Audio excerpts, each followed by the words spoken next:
Presidentja e Kosovës Vjosa Osmani ka kundërshtuar me forcë reagimet e Serbisë ndaj memorandumit të mbrojtjes së nënshkruar mes Kosovës, Shqipërisë dhe Kroacisë, duke cilësuar ato si dezinformime dhe përpjekje për viktimizim të rrem. Gjatë një deklarate për media të premten, Osmani tha se Serbia po përdor të njëjtë taktikë që ka ndjekur gjithmonë, duke paraqitur veten si viktimë për të justifikuar politikat e saj destabilizuese në rajon. Serbia po gënjen, ashtu siç ka bërë gjithmonë. Marrëveshja jonë nuk është kërcënim për askënd, por synon të forcojë mbrojtjen dhe bashkëpunimin mes tre shteteve o sovrane, u shpreh ajo.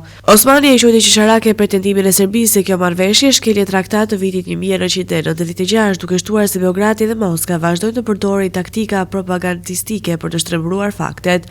Në historinë e ekzistimit të kombit tonë, shqiptarët dhe Kosova nuk kanë sulmuar askënd, përkundrazi kemi qenë gjithmonë të detyruar të mbrohemi nga agresionet serbe, theksoi ajo.